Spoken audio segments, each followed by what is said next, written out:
Hello. Time for another My Hero family video for one of the different various, family members' days, of course. This one is going to be about the different brothers in My Hero Academia. Some of these I'm going to go into a little bit more detail with. Some of these are just more kind of glossed over because we either only see them like once in the story or we just don't know that much about them. And then other ones in regards to specific brothers that have major impacts on the story. I'll do a little bit more into those. And some of them may at some point end up getting like their own video discussion that I just kind of want to do on them, but we'll see. Let's kind of just start. These are kind of in a particular order, kind of not. It just kind of depends. I just kind of went through and just made the list and, double checked on the Wikipedia just to make sure that I didn't miss anything. And I may have missed something, but I think I got most everything that I needed. So start off the list, we will start with the Todoroki brothers. So that would, of course, be Toya/Dabi, Natsuo, and Shoto.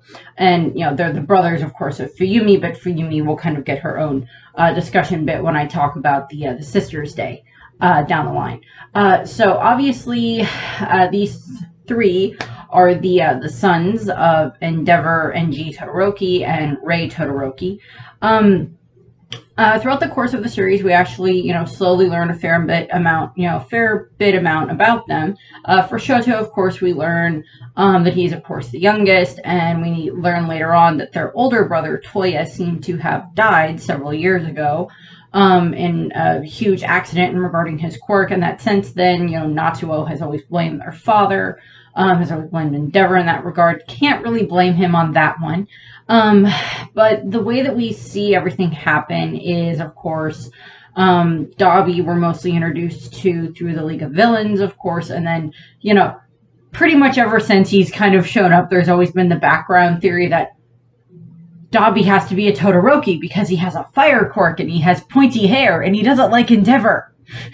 I'm like, okay, but technically, Bakugo also kind of fits that thing because his quirk is kind of fire-based. He has pointy hair, and he doesn't really care for Endeavor. So, I mean, like, I know there's also a theory that, like, Bakugo at one point was, like, I don't know, like a Todoroki via, a marital affair. But I'm like, no, I don't think so. But we see a lot when it comes to, how the brothers interact. Shoto and Natsuo, of course, had a bit of a strange relationship in the fact that Endeavor didn't want Natsuo and Fuyumi around Shoto as much, so we didn't know that much about his own brother. Fuyumi knew a little bit more, but not a lot more. And then, of course, Natsuo is just not at home very often because he's off at college, and he's like probably got out of the house as soon as he could. Not that I blame him, given the family structure that they had. But we got a lot more of a development between Shoto and Dabi within this last arc. And I'm recording this just after the battle finished between Shoto and Dabi, or supposedly finished, hopefully, with Shoto's like big tsunami ice wave type thing that he did against Toya, and hopefully was able to finally defeat Dabi. I might be doing a discussion video on Dabi soon, just because we might be getting a bit of a resolution of the character. But I haven't quite made that decision yet. So in that case, I will go more into what happens in the battle. But of course, we had, Shoto's, flash, fire, freeze technique that he used against Dabi, to be able to counteract Dabi and his cremation quirk. So, I'm not going to be surprised if we get something else that's like a wrap-up thing between, Shoto and Toya, and Dabi, because we did have that image in the last part of the chapter when the battle happened, where it was like a young Toya and a young Shoto kind of looked like they were clashing, and it's it's that images of like the inner children, this inner thing inside of you, finally being able to come to the surface. So we'll see what happens with Toya in regards to how that relationship will finish playing out between the brothers, and with Natsuo there and Fuyumi possibly getting brought in along with the rest of the Todoroki family. So we'll see how that goes. Moving on to the next set of brothers that is related to Class 1A. I kind of got the Class 1A ones out of the way first. So we also have Tenya and Tensei Ida, the Ida brothers, or kind of the Ingenium brothers also kind of applies to these two as well. We know that Tensei and Tenya have a very strong bond. They always have. Tensei is a bit older than Ida, considering the fact that he's like in school by the time, he's at least in school, if not already a hero, when Tenya is very young. And if I say Ida at any point, I'm actually referring to Tenya, just because I'm so used to also calling him Ida as well. So if I make that jump, if I make that mistake, I'm sorry. I know Ida technically applies to both of them because they are brothers, but it usually is how I refer to Tenya. But, so we have the two of them, and we see the brunt of their relationship during the Stain arc, when Tenya becomes very angry about the fact that his brother, of course, got hurt by Stain. Not that I blame him. He's, very concerned over his brother. He's always been very proud of his brother and his family in regards to, them being heroes and everything. He's always been very proud about that. Always looked up to his brother, which is perfectly fine. But, kind of put his brother on the pedestal a little bit, kind of the way that All Might was put on the pedestal. But, Tenya went down the whole, okay, time to go and be kind of the, revenge type thing against Stain for what happened to his brother. Again, I kind of don't blame him for it, but it's also not the smart idea. And Tenya grew a fair amount during that encounter with Stain, and he has since grown even more. And him and Tensei have, of course, carried on a very good relationship. Tensei, said, use the name Ingenium, and now Tenya is going by, Ingenium 2 or Mach 2 or whatever it was that they went for. In regard to that, for taking up that name, he's going to use that name with pride. And we also saw when Tenya was working on getting stronger, Tensei and their mother kind of told him, well, there's a thing where you can, rip your own engines out of your leg and new ones will grow. And I'm still disturbed by that. I'm still very disturbed by that, by a lot.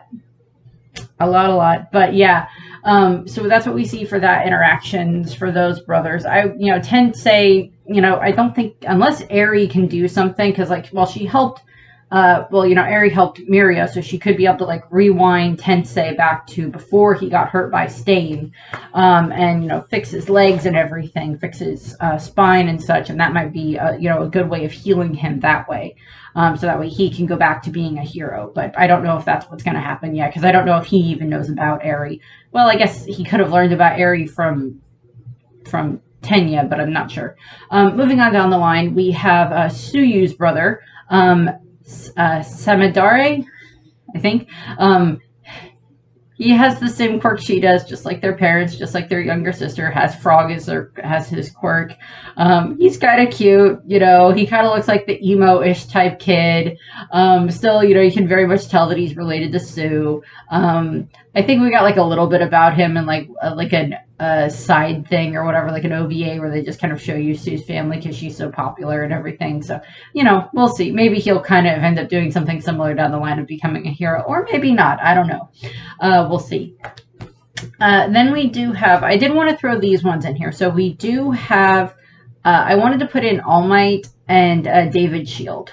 Kind of as this representation, because in One Piece I threw in, when I did the One Piece videos, I talked about a whole bunch of different, bonds that are like family. They're not biologically related, but they are family. And I wanted to throw these two in regards to the whole history that we've seen, mostly in the My Hero Academia movie, Two Heroes, or Heroes Rising, the first one, which I really liked. I liked how they showed that relationship between All Might and David and everything, and how All Might is basically Melissa's Uncle Might, as she calls him. We saw how they kind of, we got flashbacks for how they met way back in Los Angeles when All Might was studying there, and when David was there as well, and all this other stuff. David's the one that has designed All Might's suits over the years, designed a bunch of his gear, all this other stuff. So he's also aware of the fact that All Might is losing his power, and we see that in the movie. We see that he's trying to do what he can to try to help All Might, and why he stages the whole break-in incident. I know by technicality that the movie is not canon simply just because of the fact that it's a movie, and, it's like trying to fit that into the exact spot in the series is a little bit hard, but, hey, they do that. I mean, like, that one's kind of like, you can kind of fit them into canon in some places. Kind of like with certain One Piece movies, you can fit into canon, like Strong World. But they're not, so I'm going to leave that alone. But David is an actual character. He is mentioned in the manga. We get some side things with him and Melissa. I would like them to come back into the story and actually get, like, a more fleshed out story in the actual manga. / anime, so that way we could see them a little bit more there. But I do like the bond that they show between All Might and David and everything. So yeah, I apologize if you hear a beeping in the background. But we get a lot of that. What we see through them, and David had put so much faith in All Might, one of the ones that put him on the pedestal, and then later on it was he saw that Deku is going to be able to take care of carrying on with All Might's quirk and everything. So that may have gotten a bit of an explanation, and also Izuku and Melissa are going to be just fine, I think, with trying to take on the future. Next up for brothers, we have Tenko Shimura, aka Tomura Shigaraki. And he is, of course, the brother of Hana Shimura. And, we learn this during the big flashback that we get during the Metal Liberation Army arc in regards to, Shigaraki getting all of his memories back and everything, and, how everything was when he was a child and everything. We see the relationship between him and Hana, and that it seemed to be very good. She seems to be the older sister from what I could tell. But we never get an answer as to what her quirk is. Also, in regards to the fact of the household that they grew up in with their father, not knowing her quirk is kind of understandable, because it's not like they go around and talk about their quirks a bunch. In all honesty, I would not have been surprised if Kotaro, because also we never learned Kotaro's quirk, if he had purposely married a woman who was quirkless. If he'd purposely married into a family that maybe didn't have a quirk or didn't have very strong quirks, to try to ensure that his children wouldn't have strong quirks. But that's more of a father discussion there in regards to that. But so we do see Hana and Tenko, and they seem to get along very, very well, seem to love each other very, very much. She's, she wants to encourage him, just, they want to both become heroes. They find out that their grandmother was a hero and everything, but then of course they get in trouble with that, and of course Hana then blames Tenko for, them finding the picture, and then Tenko gets in trouble, and then of course we kind of know the climax of that is the fact that she goes out and tries to apologize to him for the fact that, she put the blame on him, and that she was sorry and everything. And, that's, of course, when everything climaxes with Tenko's quirk. And, just disintegration everywhere. His sister, his mother, his grandparents, and then his father, the dog. Everybody's like, oh God, the dog. Yeah, okay. Side note, I am at least somewhat happy that All for One and that the mentally disturbed, creepy doctor did not, try to preserve the dog's paws and then give those to Tenko. I'm at least somewhat glad they didn't do that, because that would have been even, well, I would say the hands are bad enough. The hands all over Tenko are bad enough. Adding 2 tiny little paws to that just seems worse.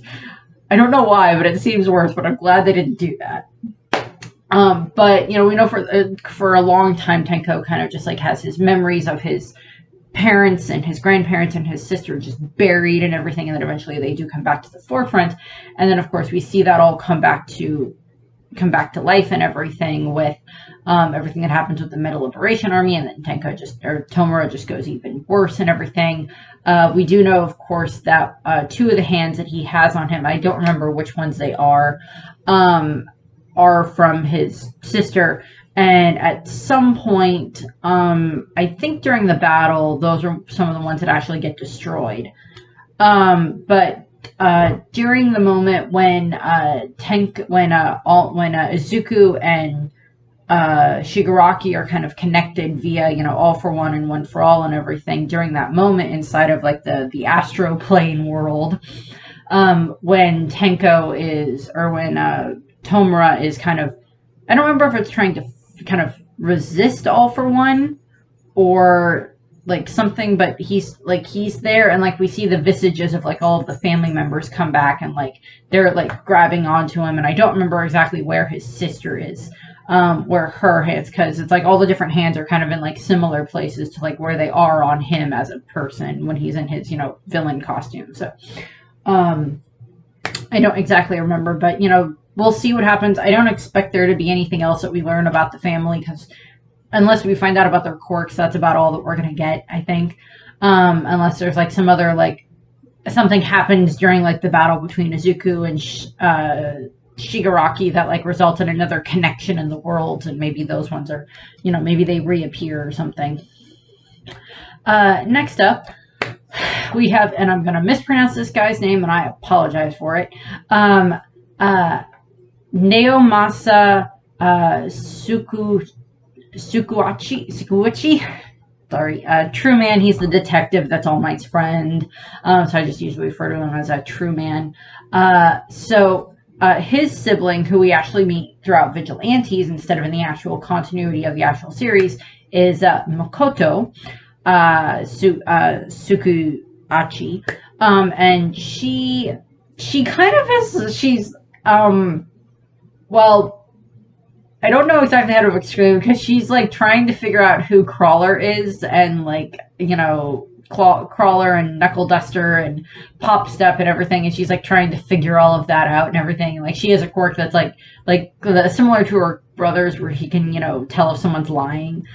She can tell if someone's like, she's kind of more of the human lie detector, where she can like hold your hand, and like depending on like if you're lying, she'll know it, as opposed to her brother that can just be like, oh, you said something, you said your favorite color is blue and it's actually green, you lied to me, type of thing.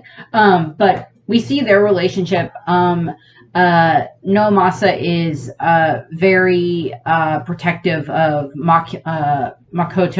We see that throughout the course of the Vigilante series. I think maybe we get a mention of her in the actual series at some point when he's talking to All Might, but I could be wrong. I know that at some point I think he gets like an autograph from All Might for her. He doesn't like that she knows the Vigilantes, that she tries to help them and everything. But he cares for her very, very much. And he's, wants to keep her safe and everything. And I don't know if we ever find anything else about their parents. We know that their ancestor at one point did have a quirk that was taken by All for One. We know that. We found that out within the most recent arc and everything, because that's the quirk that he uses to tell if someone's like trying to mislead him, in regards to when he was dealing with Aoyama and Aoyama's parents. But we don't really know too much else about that. But I would like to see more of them. I know that the detective has kind of had like several rough months with everything that's been going on, with like the collapse of Hero Society in Japan. So he's been having a rough time. I hope he gets to go on a vacation when this is all finished. Him and his sister could just go on a vacation. That would be perfectly fine. I would like it if she popped up in the main continuity of the manga too, but I don't know if that's going to happen. I would be fine if it did, but I don't expect it to. Next up, we have Innesmoth and his brothers / sister. During the first internship arc that we have with the students during the Hero Curl Estate arc, we have a side episode where we show Froppy Sue off doing her interning with Selkie and Sirius. And like how we see them interact and how she gets to help kind of take down this drug bust. And it's involved of Innesmoth and his brothers, and the dog is whining. And it involves them, and they're trying to smuggle, whatever type of, whatever drug or was. I don't think it was trigger, but I think it was just something else that they were trying to smuggle in, some other type of drug. And of course, Sue ends up helping take them down and everything. And, hi, you want to come in here? Come in here. Come on up. Up on the bed. See, he's here. Hey, get on the bed. Up on the bed.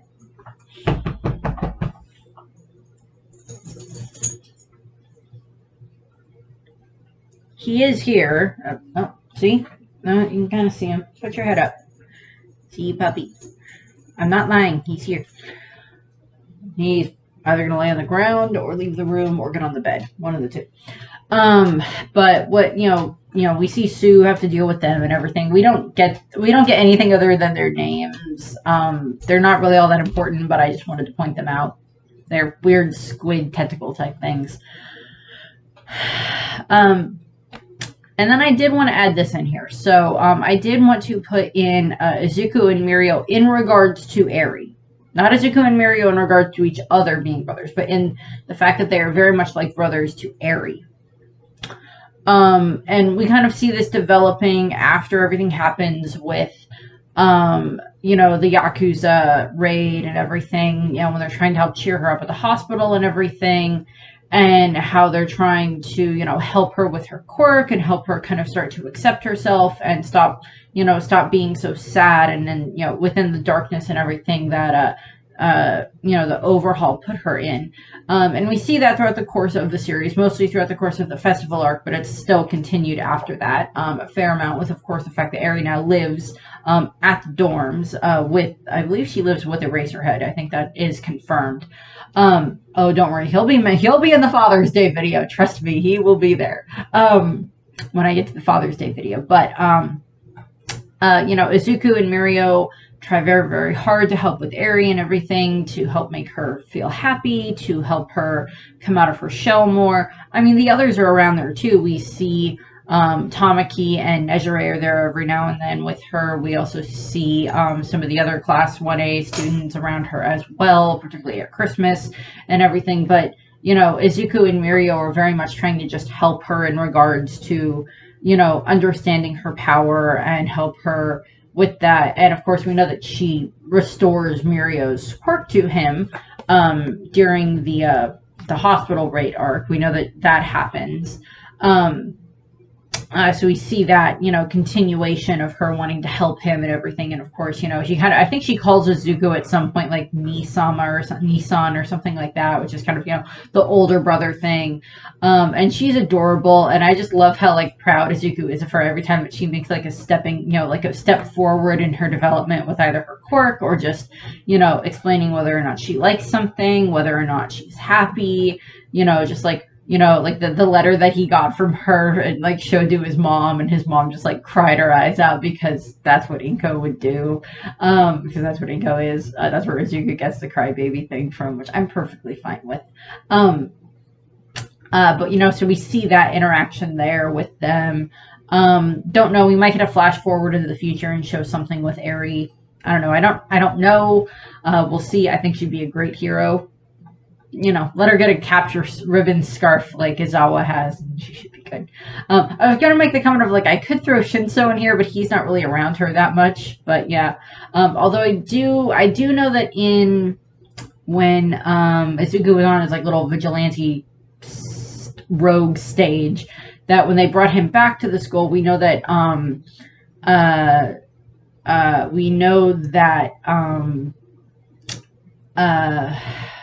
Monoma seemed to have been keeping an eye on Eri, so that relationship may have at least gotten somewhat better, but don't really know, but we see that. Next up, we have the brother and sister duo that I did want to talk about from Heroes Rising. So we got movie brothers coming up in these two bits. So we have Katsuma, who is, of course, the brother in the movie. And then, of course, he has Maharo as the sister. They're, of course, the kids that live on, the island where the, Class 1A students are, being the heroes for the part of the break or whatever, over the holiday break, winter break, whatever it was, where they're there and everything. And, the two siblings are very self-reliant on each other and, and their father and everything, because we don't know anything about their mother, but I'm assuming she's dead. I think that's stated in the movie. But, like, the other people on the island, like, keep an eye on them and everything. But, we know that, Katsuma wants to become a hero and that Mahiro wants to try to, dissuade him from doing that and everything. We see her do that multiple times throughout the, beginning of the movie with dealing with Izuku and then with trying to, make the giant, illusion of the giant weird grasshopper praying mantis thing.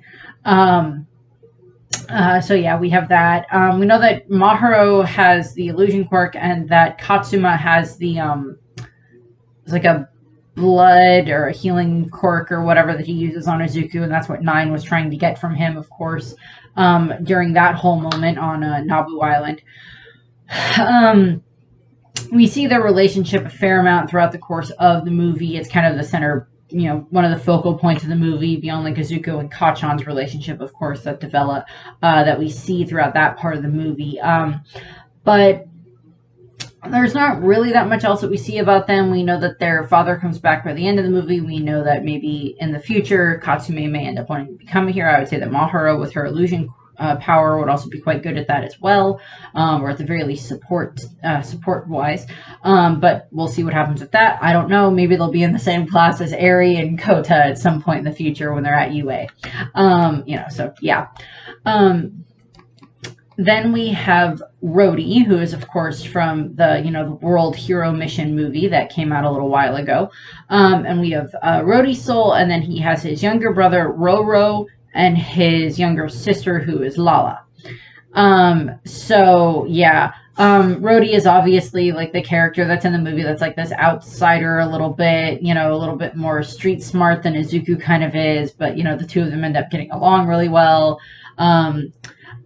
Rhodey was okay. I mean, he wasn't bad. We see him have some defining moments throughout the course of the movie, particularly near the end of the movie. But it's not too much I can really say about him. He's his main character thing is that he's very protective of his younger brother and sister, which is perfectly fine, because we learn through the flashbacks of the movie that it's just them, that their father is dead, or at the very least had left. And that they went from having this rather good life in this very nice house and everything to just being the three of them, and with Rhodey having to protect the two younger siblings, and he had to do lots of these different, odd kind of, underhanded, seedy jobs and stuff like that to be able to get money to be able to take care of them. And of course, by the end of the movie, that's kind of changed, and he, of course, is, actually trying to do a legit job to, be able to get money to take care of them and everything. But we do kind of see, and by technicality, I don't think it would have surprised anybody if during the part of the end of the movie when it's like, oh, well, if you give, when, what's his name? Fleckturn, the weird villain, the blue guy, if he's like trying to convince Rhodey of just like, you give me the information that's on the disc, you give me that flash drive or whatever, and then, I won't release the bombs, I won't activate the bombs that are, near your siblings, and they'll be fine and everything, I won't activate them in the city that you're from. And by technicality, given that they're his only family that he has left, because by this point it is confirmed that their father is dead, I don't think anyone would have been surprised if Rhodey, like, sided with them and then double backed on it, or, changed his mind, but we know that he wasn't going to do that anyway. But not really too much else that we get there. He wants to protect his siblings. That's the main thing. Perfectly fine. Don't really have anything else to say about that. A side note, since I didn't really do anything about them and didn't really say that much about them in this video, and I don't plan to, there is that weird, like, serpentine, weird knife arm, twin set that's part of the Humarise. I don't care for them, and they're just very, very violent and Blade Army, so don't care. Now I move on to one of the more major siblings that obviously had like this huge impact, of course, on the story of, My Hero Academia, and that would, of course, be All for One and his brother. I think his brother is revealed to be Yoichi Shigaraki, because we know that Shigaraki is their last name because that's the name that he gives to, of course, Tomura. because it's like, Tomura, to mourn, to, whatever. And then, Shigaraki was my last name, so that's why he names him that. And so we see that their relationship is kind of the basis for why these two quirks have been kind of going up against each other. We know that kind of from the flashbacks that we get, or like the flashbacks that Izuku kind of witnesses in like the astral projection plane that he's in for a little while, is that, of course, in the past, All For One did very much deeply love and cared about his younger brother and everything, and that he wanted to, that they were the only family each other had. But unfortunately, there's like this thing brought up about like a demon lord in like a manga, and that like, the younger brother did finish it, and it's like, no, the demon lord gets defeated, and All For One's like, screw that, I don't care that the demon lord got defeated, I'm going to be the demon lord in real life and rule over everyone with my quirk. Which I'm like, okay, sure. Yeah, okay. But, I mean, like, All For One does actually care about his brother. Way back when they were younger, he did care about his brother, and that's, one of the reasons he wanted to try to bring his brother over to his side was that's why he gave him the stockpiling quirk, not knowing, of course, that his brother already had the quirk to, like, pass down his quirk. But, and the two quirks then merged. But, we know that he gave him that quirk because he wanted to try to, his brother to see it from his point of view. And, kind of in All For One's point of view, because I'm going to play devil's advocate here for a moment, because I do that. All For One's point of view was, yeah, I kind of want to become like this all-powerful thing, but it's just like, these quirks that are coming into play are now causing our society to fall apart. And having people being ostracized simply because they have a quirk that changes the way that they look. They're being ostracized from their homes, from their families, from their communities, all because they have these powers that they didn't choose to have. And then, it's basically, it was being treated like a plague. And I will probably, yeah, that's probably true. It was, the idea of quirks, this evolution and development of quirks was kind of treated like a plague to begin with the meta abilities and everything. And we saw that with Destro, with the way that he was trying to, get people to be able to, get the laws passed to be able to use his meta ability and have everybody else be able to use their meta abilities in public without worrying about repercussions from the government or the police or whatever. And a lot of that was probably happening all around the world at the same time. Different countries probably had different reactions to it, given just whatever social things were going on in the country at the time.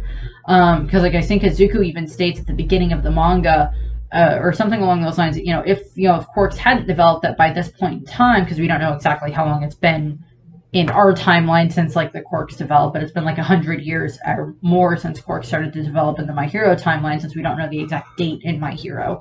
But that like if quirks hadn't developed, that humans would probably be like living on, colonizing other planets by that point in time. But because of what happened with quirks, that made it that, people were too busy like fighting amongst themselves and using, developing this technology and everything like that. And then, of course, technology developed even further down the line that would probably help with colonizing space. But, things happened. Probably also wars happened.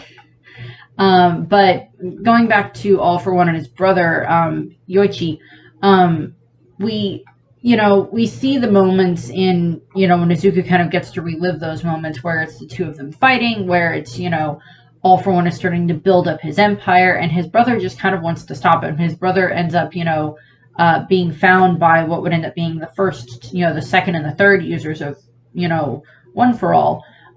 He ends up being found by them, and of course they take him away, and they end up going, and, he ends up becoming part of this, rebellion against his brother, and he ends up, eventually passing on his quirk to, first to the second user, and then eventually goes to the third user.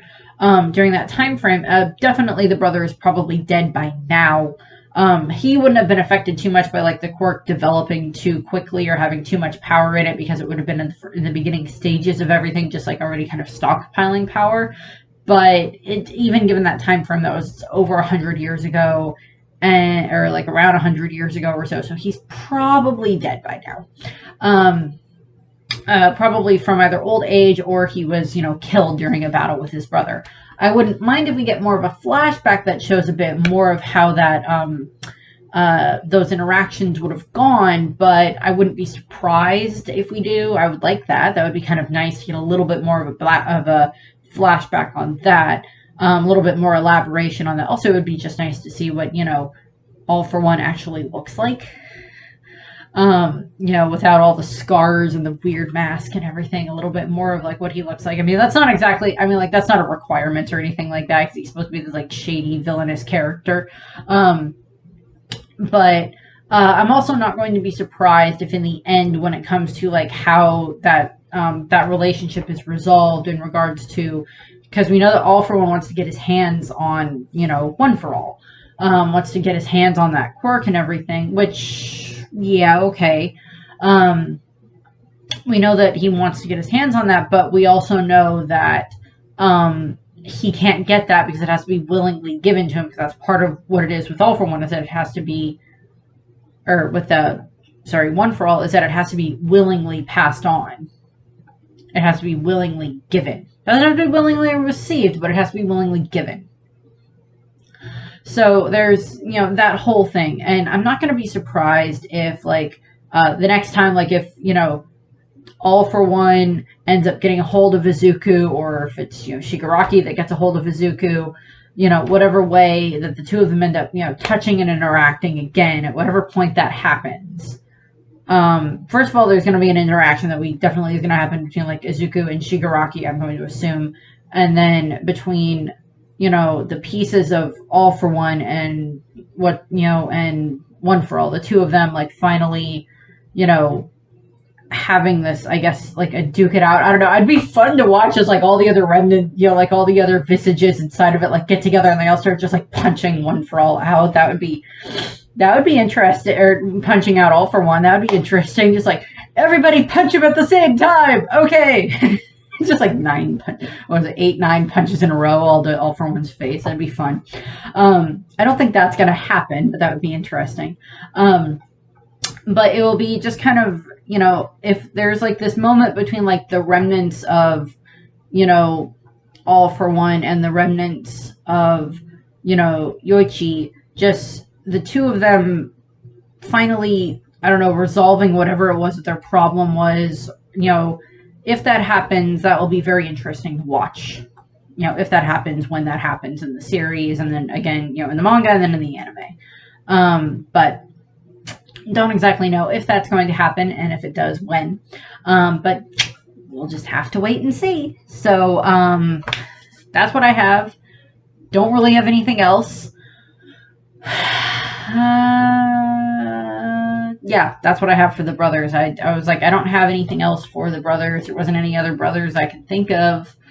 Just like running through my head. No, I talked about that one. Nope, I don't think I had any other brothers that we're aware of at the moment. There's also possibly going to be down the line, there might be another set of brothers that's introduced, but as far as I am aware, I think I got all the brothers out of the way. I believe the next one will be Father's Day, and then there will, of course, be Sister's Day and Grandparents' Day down the line. It's not really going to be an Aunts and Uncles Day for this, but there might be something for it, but I'm not sure. We'll see, because there's not that many aunts and uncles in My Hero Academia.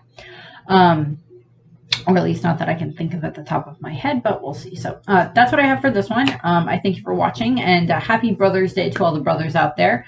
I have my brother-in-law, so that would be where that goes. So, and to anybody else, just remember to tell your brother or your person who's like the closest thing you have to a brother, whether that's like a friend that's a guy that is a friend that is your brother in spirit and everything, whatever. So that's what I have. So have a nice day. Bye. People who find a lost child and then take him to a lost child center. I've always thought those sorts of people were the coolest.